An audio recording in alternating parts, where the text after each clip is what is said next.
Good morning. It's Monday, April 28th, and that means two things. Every attempt to automate this has failed.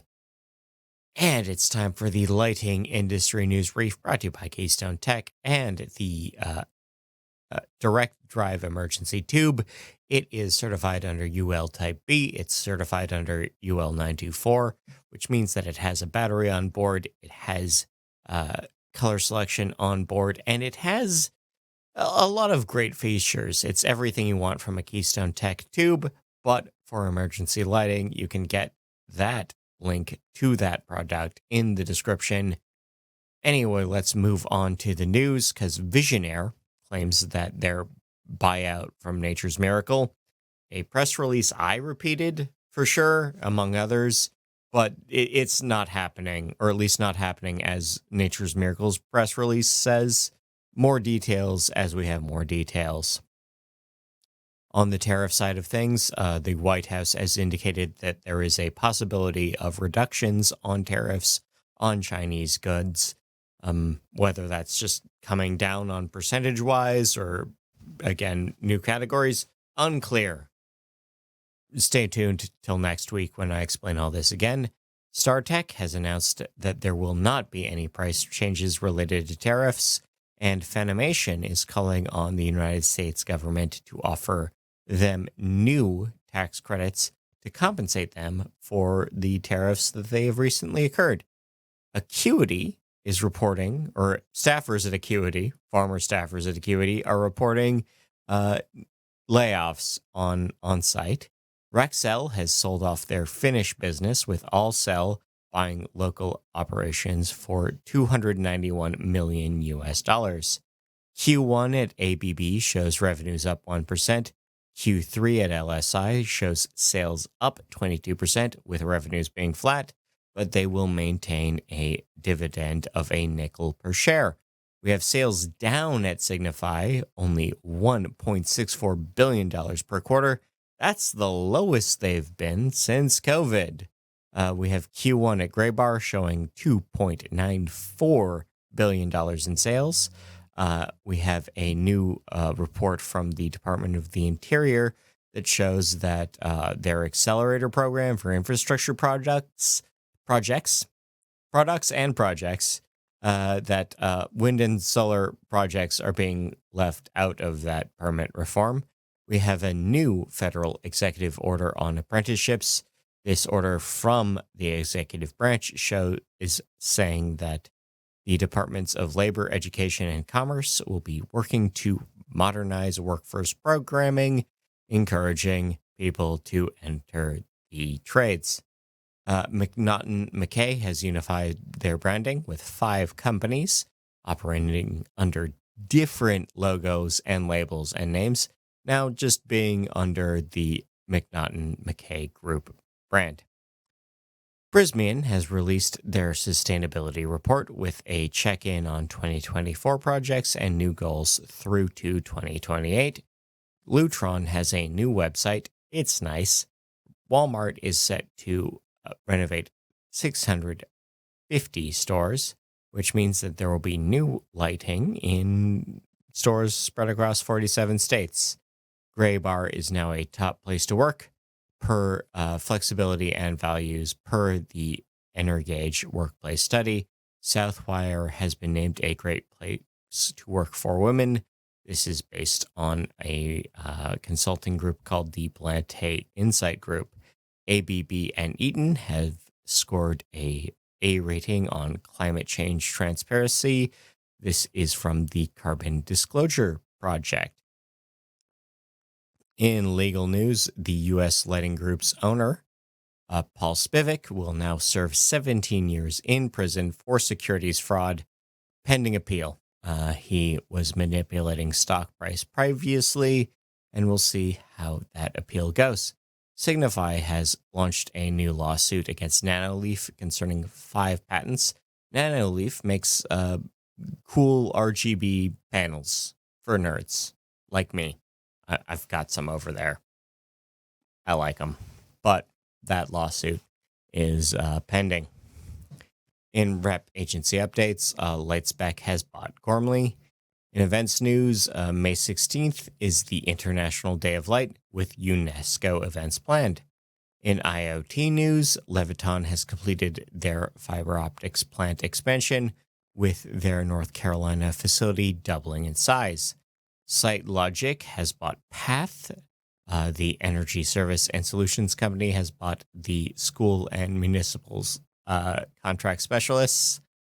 Intermatic has been bought by MPE Partners. No details on the private equity acquisition. Ericsson has partnered with ZTNA. This is a new security deal. OSU, Ohio State University, has built a smart shoe. This is a new fitness tracker built into an insole.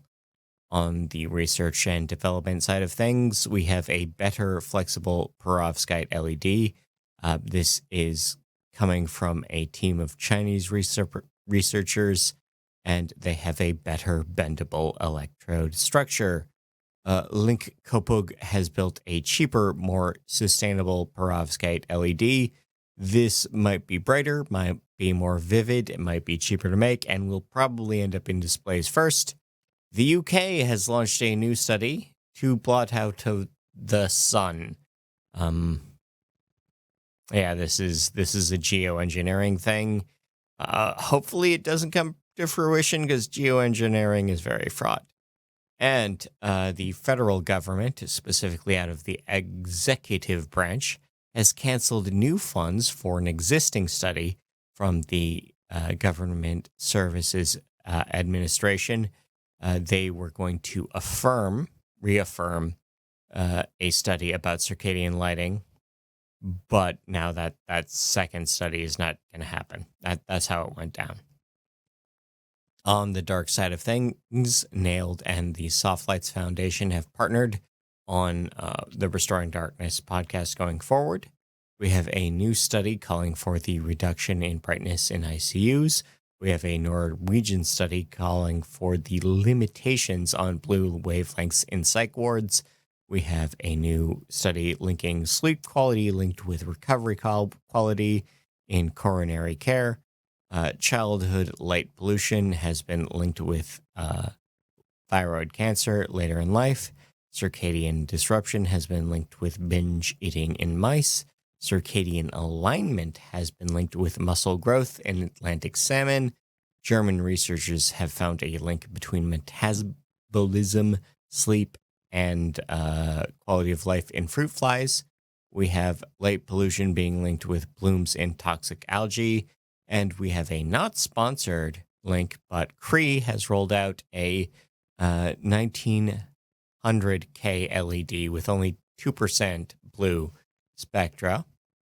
It was Dark Sky Week last week, and that means we have a number of locations that affirmed that position, including the United Arab Emirates, the state of Michigan, the state of Wisconsin, the state of Oregon, Coeur d'Alene in Louisiana, Washoe County in Nevada, Port Angeles in Washington, the Tahoe Basin in California, and Maricopa County in Arizona.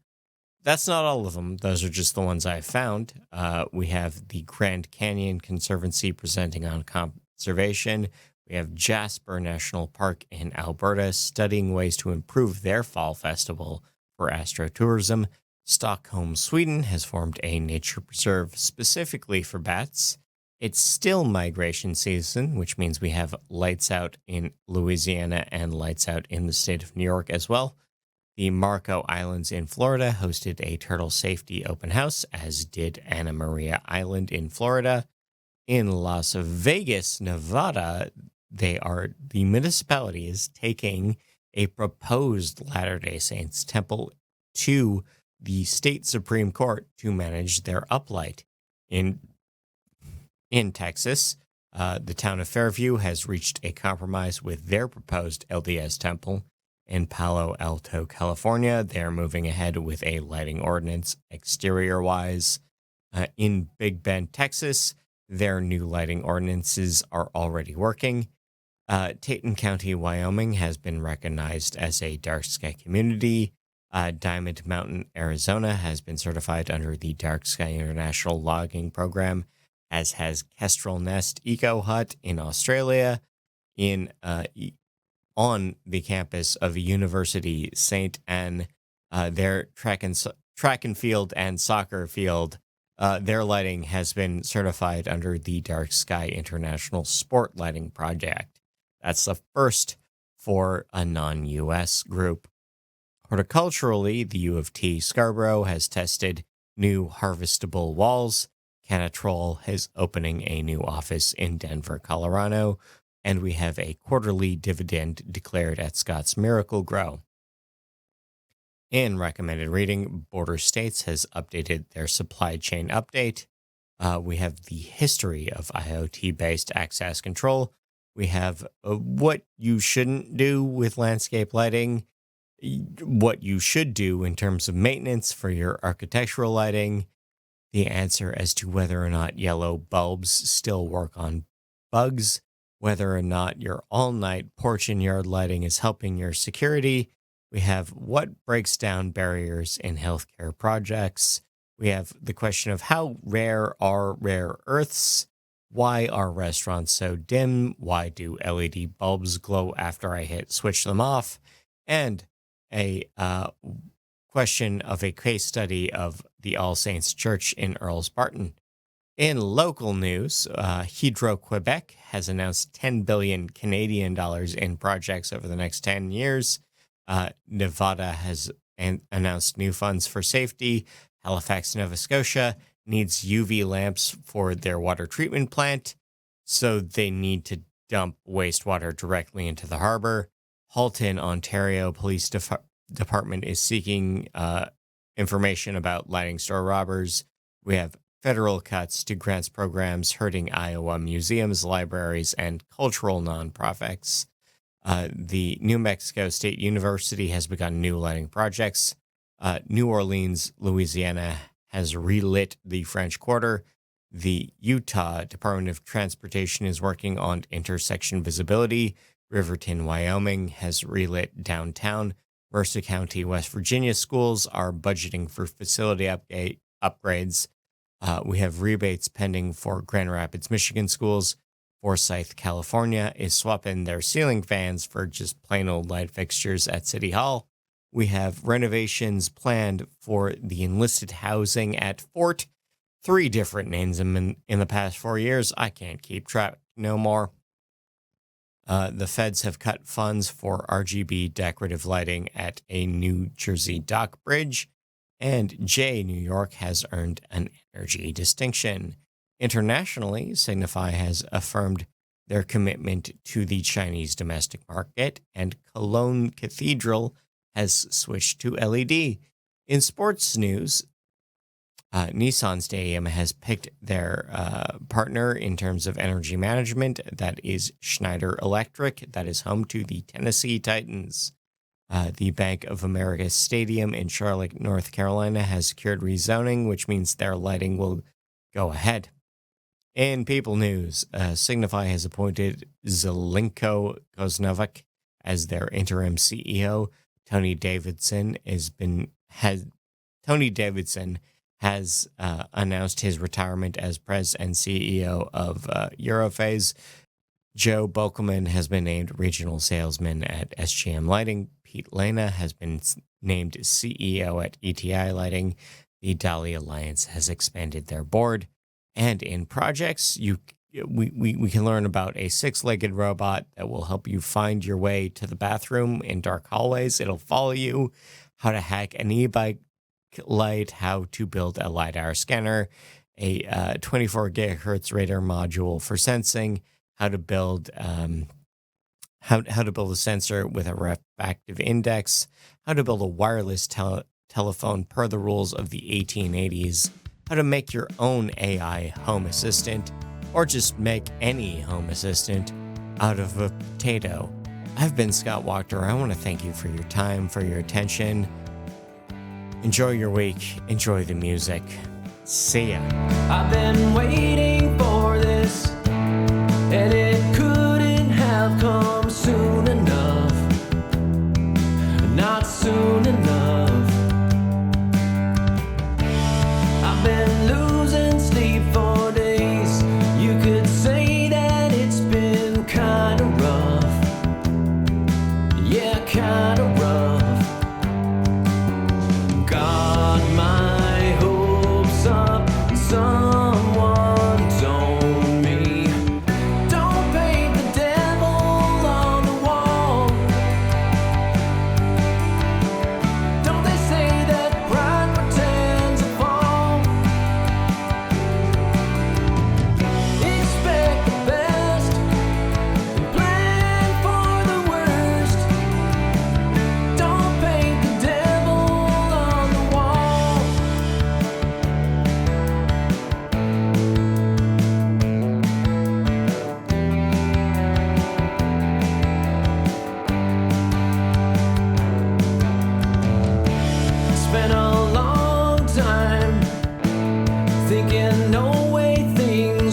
they never change.